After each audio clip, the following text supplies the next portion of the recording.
ज़मान पाक लाहौर में इस वक्त पीटीआई रहनुमा मीडिया से बात कर रहे हैं। अहम फैसला करेंगे और असेंबलियों की तहलील की तारीख का ऐलान करेंगे।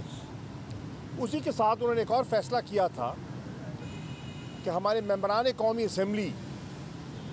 असेंबली से मुस्तफ़ी हो चुके, और आपके इल्म में है कि जब साजिश के बाद मदाखलत के ज़रिए हमारी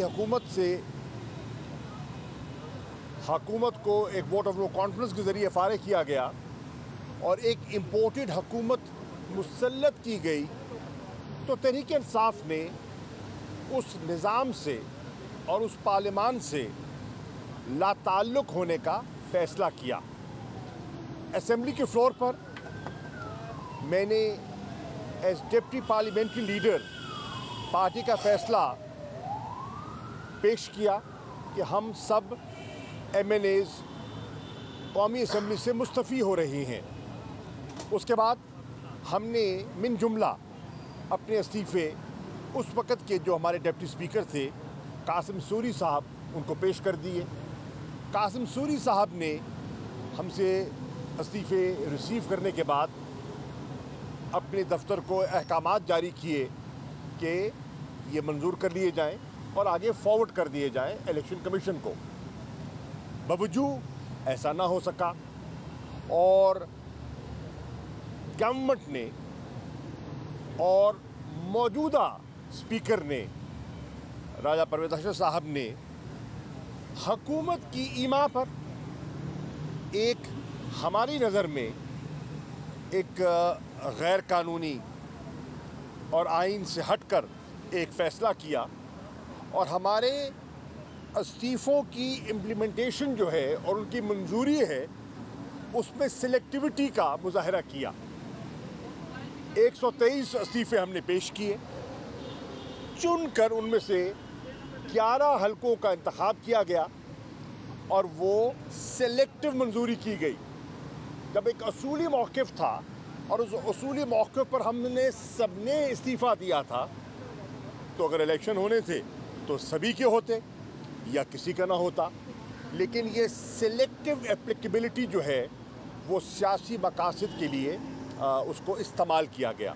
बाहर ना हो, उस पर भी आपने देखा कि जब इमरान खान साहब गए, लोगों ने जानते हुए कि वो असेंबली से लाताल्लुक़ है और आएंगे भी नहीं, मैंडेट उन्हीं को दिया और जो PDM के कैंडिडेट से उन्हें बिलमूम शिकस्त हुई और 75% सीटें जो हैं ज़िमनी इंतखाबात में तहरीक इंसाफ को हासिल हुई।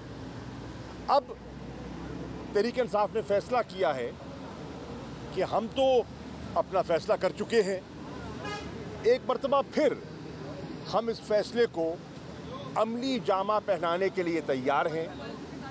चुनाचे इमरान खान साहब से मैंने ये ख़त शेयर किया है और उन्होंने इसकी मंजूरी दे दी है और मैं इस पर दस्तखत कर रहा हूँ, दस्तखत कर दिए हैं। ये मेरे दस्तखतों के साथ ये ख़त मैं भेज रहा हूँ as vice chairman of PTI और डिप्टी पार्लिमानी लीडर पाकिस्तान तहरीक इंसाफ के, कि मैं स्पीकर साहब को भेज रहा हूँ कि हमें वो वक्त दें, हमें वो बुलाएं ताकि हम इज्तिमाई तौर पर उनके सामने पेश हो सकें और अपने इस्तीफ़ों का अयादा कर सकें और तजदीद अपने उस फ़ैसले की तजदीद कर सकें। ये फ़ैसला हुआ है और उस फ़ैसले पर खान साहब ने कहा कि उसका ऐलान कर दिया जाए और उसको अमली जामा पहनाने के लिए मैं आपकी खिदमत में हाज़िर हुआ हूँ। इसकी जो कॉपीज़ हैं हम मीडिया से शेयर कर लेंगे। इसमें वो रीज़न और लॉजिक जो है वो सारा तफसीलात आपके सामने है। शुक्रिया। अच्छा, इसमें एक मिनट मैं दो बातें कर लूँ। पहली बात तो ये है कि कल सुप्रीम कोर्ट के अंदर ये एक मामला आया और मैं समझता हूँ कि सुप्रीम कोर्ट से गलत बयानी की गई हुकूमत की तरफ से और कहा गया कि PTI के अरकान जो हैं वो इस्तीफ़ा दे चुके हैं लेकिन तनख्वाहें ले रहे हैं। हकीकत यह है कि हमें अप्रैल के बाद से तहरीक इंसाफ के किसी रुकन को तनख्वाह नहीं मिली है और अब मुझे शक हो गया अलबत्ता और शाह साहब से मैं दरख्वास्त करूँगा कि इसको ज़रा चेक करवा लें कि ये तो नहीं कि हमारे नाम पर तनख्वाहें निकाल के खुद खा गए हों, क्योंकि हुकूमत में भी तो सारे महाकलाकार बैठे हुए हैं। हमें कोई पता नहीं है कि ये फ़ॉरेन ट्रिप्स जो है हमारे पैसों से हो रहे हो, हमें भी ना मिल रही हों और पता लगे कि ये है। देखिए दूसरा बात ये है, हम तो इस्तीफ़े दे चुके हैं। बड़ी बदकिस्मती है कि पाकिस्तान में जो इदारे हैं, ख़ुसूसन इलेक्शन कमीशन ऑफ पाकिस्तान ने एक बाकायदा सब्सिडरी बन के नून लीग की जो इलेक्शन कमिश्नर है उसने ये किया कि कुछ इस्तीफ़े का मान लिए, कुछ इस्तीफ़े नहीं माने। हम तो तमाम नशिस्तों से इस्तीफ़े दे चुके हैं, लिहाजा हम कहते हैं उनको फौरी तौर पे माना जाए और उनके ऊपर इलेक्शन करवाए जाएँ। अब भी हम स्पीकर साहब को, चूँकि सुप्रीम कोर्ट के पास केस है, दोबारा मैं सुप्रीम कोर्ट को कहना चाह रहा हूँ कि आपकी तसल्ली के लिए, चूँकि आपने कहा था स्पीकर साहब को, आज शाह महमूद कुरैशी साहब ने दोबारा लिख दिया है और स्पीकर को कहें कि फौरी तौर के ऊपर हमारे लिए टाइम दें और आएँ, सारे मेंबरान हम जाएंगे उनके साथ। और इन्होंने, हम जब जा रहे थे दोबारा ऐवान के अंदर इज्तिमाई इस्तीफ़े देने के लिए, इनको पता चला इन्होंने वो जो अपना इजलास है वही मुलतवी कर दिया। असम्बलियाँ तो तहलील होनी है, 17 तारीख को इमरान खान ने ऐलान करना है। अब कल मैं देख रहा था 23 तारीख चल रही थी, 17 भी हो सकती है, 23 भी हो सकती है, और ये इमरान खान फैसला कर लेंगे कि कब जो है वो असम्बलियाँ तहलील होनी है। मुल्क 70% मुल्क इलेक्शन की तरफ जाएगा। हमने पूरी कोशिश की और अब भी हम कर रहे हैं कि एक नेशनल फ्रेमवर्क के तहत मुल्क आम इंतखाबात की तरफ बढ़े। आज लार्ज स्केल मैन्युफैक्चरिंग के आपके सामने जो रिज़ल्ट्स आए हैं वो आपने देख लिए हैं। इस वक्त ईयर टू ईयर 3% पे आ गई है आपकी लार्ज स्केल मैन्युफैक्चरिंग के जो हालात हैं। उसके बाद जो आपकी मईशत है वो आप 7.5 लाख पाकिस्तान छोड़ के चला गया है इन 10 महीनों में, और उसके बाद और उसमें से 2 लाख वो है जो डॉक्टर और इंजीनियर है और IT एक्सपर्ट है। अगर 2-3 साल मुल्क में यही हालात रहे तो पाकिस्तान में तो मुकम्मल ब्रेन ड्रेन हो जाएगा। ये शहबाज शरीफ, नवाज शरीफ, इन्होंने अपने भी सारे पैसे बाहर लगा दिए हैं। अब पाकिस्तान के बच्चे भी सारे जो हैं वो बाहर जा रहे हैं। लिहाजा पाकिस्तान में कोई हल नहीं है इसके अलावा कि मुल्क में आम इंतखाबात की तरफ जाया जाए। आम इंतखाबात में हमने पूरी कोशिश कर ली है, हमने हुकूमत को भी कहा है, हमने तमाम जो मुतल्लिका मुक़्तदर हलके हैं उनको भी हमने अपील की है। लेकिन चूँकि पाकिस्तान में वो कहते हैं ना जुम्बश, ना ज़मीन जुम्बश, ना जुम्बश गुल मोहम्मद का माहौल चल रहा है, तो इसलिए हमने फ़ैसला किया है कि हम आगे बढ़ेंगे और अब ये असम्बलियाँ तहलील होंगी और 70% पाकिस्तान इलेक्शन की तरफ जाएगा। अच्छा शाह साहब, एक ये बता दीजिएगा, आपने कहा कि आप एक करके जीशान आप बाज़ाब्ता तौर पर इस पर बात पब्लिक अपील की, तो क्या आप समझते हैं कि तहरीक-ए-इंसाफ के जो अरकान कौमी असम्बली हैं वो ग्रुप की सूरत में जाएंगे, स्पीकर के पास प्रेजेंट होंगे, या जिस तरह वो कह रहे हैं कि इंडिविजुअली 1 बाय 1 आएँ? देखिए, हम समझते हैं कि हमें तारीख दे दें, चले बुलाएँ तो सही ना, वो हमें बुलाएँ। जब वो हमें बुला लेंगे हम इज्तिमाई तौर पर चले जाएंगे, और अगर वो अपनी तसल्ली करना चाहते हैं और फ़र्दन हमसे अलहदा बात करना चाहते हैं, बुलाना चाहते हैं, तो हमें उसमें भी कोई इतराज़ नहीं। हमको पीपल्स पार्टी के थोड़े हैं कि लोग डर जाएंगे। ये जो सारे लोग 7-8 महीने जिन्होंने मुश्किलें गुजारी हैं ना, ये इमरान खान और तहरीक इंसाफ के पीछे खड़े हैं, बुला लें मत जैसे। भाई ये बताइएगा, अभी आपने कहा कि मुक़्तदर हल्कों से भी आप लोगों ने अपील की है, क्या मुक़्तदर हल्के अभी भी सियासत में मुदाखलत कर रहे हैं? देखिए, मुक़्तदर हल्कों में हमने ये कहा है कि पाकिस्तान में तमाम मुतल्लिका हल्कों से अपील की है, और सियासत में मुदाखलत जो है वो जब ख़त्म होगी तब भी पता चल जाएगा। जो हो रही है उसका भी पता है, जो नहीं हो रही उसका भी पता है। नए अभी जो है जो लीडरशिप आई है, ज़ाहिर है हमें उनसे बड़ी उम्मीदें हैं, पाकिस्तान को उनसे बड़ी उम्मीदें हैं, और हम चाहते हैं कि पाकिस्तान को इस्तेहकाम की तरफ ले जाया जाए, और हमें उम्मीद है कि तमाम इदारे पाकिस्तान को इस्तेहकाम की तरफ ले जाने में अपना किरदार अदा करेंगे। नवाज़ भाई ये बताइएगा, गवर्नर पंजाब ने कल कहा है कि परवेज़ लाई के पास इख्तियारात है कि वो समरी भेजें, लेकिन मेरे पास इख्तियार है कि अदम एतमाद का वोट लेने का उन्हें कह दूँ, और बड़े कॉन्फिडेंट है कि वो कि असम्बलियाँ जो है दलील नहीं होगी। तो इस हवाले से बताइएगा आइनी तौर पे क्या हो सकता है? देखिए, पहली बात तो यह है कि इन्होंने तो कोई मैट्रिक में अपनी क्लास नहीं, अपना सब्जेक्ट नहीं पढ़ा था, इन्होंने आइन कहाँ पढ़ा होगा। आइन का आर्टिकल 112 बड़े वाज़ेह है, जब चीफ मिनिस्टर भेज देता है समरी तो उसके बाद आप ज़्यादा से ज़्यादा 48 घंटे उसको रोक सकते हैं। आप 48 घंटे रोक दें तो वो असम्बली टूट जाएगी। अगर वो अदम एतमाद का कहेंगे हम तीसरे दिन अदम एतमाद पेश करवा देंगे, उसके ऊपर वो अपना वोट काउंट कर लें तो वही 48 घंटे फिर रुक जाएगी। अगर वो चाहते हैं एतमाद का वोट तो वो आज कह दें हमारे पास 186 बंदा है, वो कल एतमाद का वोट दे देगा। परवेज़ इलाही साहब इस वक्त जो है उनके पास नंबर पूरा है, तहरीक इंसाफ के ऊपर लोगों का एतमाद पूरा है। गवर्नर साहब तो बेचारे ऐसे ही जो हैं वो बेगानी शादी में अब्दुल्ला बेगाना। फवाद साहब ये बताएं कि अगर आपके मुज़ाकरात हो रहे हैं हुकूमत के साथ तो आप लोग कितनी ज़्यादा लचक दिखा सकते हैं, किस महीने तक डेडलाइन हो सकती है इलेक्शन कराने की? किसकी जी? अगर हुकूमत मुज़ाकरात के ऑफर दे तो आप पहली बात तो ये है कि हुकूमत मुज़ाकरात को संजीदा नहीं है।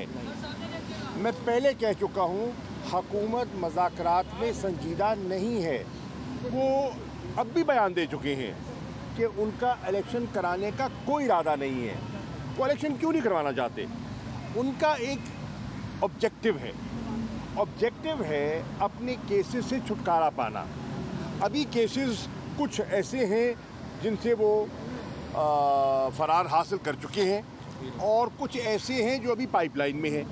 जब तक वो प्रोसेस मुकम्मल नहीं होता वो बिल्कुल ना किसी तहलील के में इंटरेस्ट हैं और ना ही वो इंतखाबात की तरफ बढ़ेंगे और उन्हें एतमाद भी नहीं है, आवाम पर भरोसा भी नहीं करना चाहते। तो ये एक कहने की बातें हैं, मज़ाकरात बिल्कुल संजीदा नहीं है।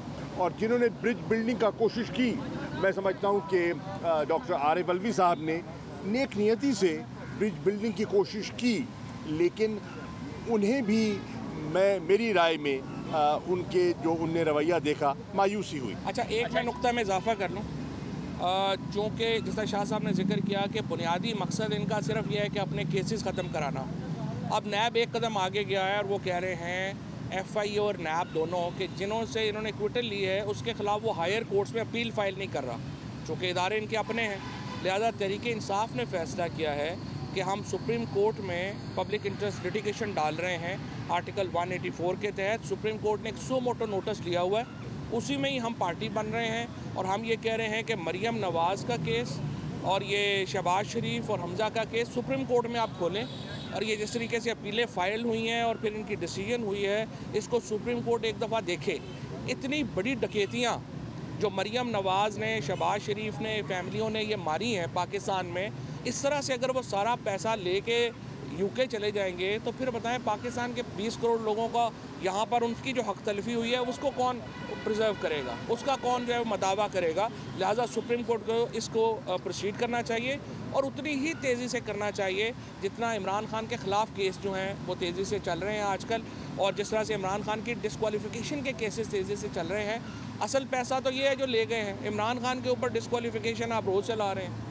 अच्छा शाह साहब, ये बताइएगा, आपने जिस तरह कहा कि 17 हो या 22 हो, by the end of December असम्बलियाँ तहलील हो रही हैं, तो 90 दिन बाकी होंगे। क्या पार्लिमानी बोर्ड तश्कील दे दिए गए हैं? अगली टिकटों का क्या सेटअप होगा? क्या उसके ऊपर भी चेयरमैन कुछ देख रहे हैं? पार्टी की क्या लाहेमत? ऑब्वियसली वो जो मशावरत का सिलसिला शुरू किया हुआ है इमरान खान साहब ने, वो उस पर ये सब चीज़ों पर तबादला ख्याल हो रहा है।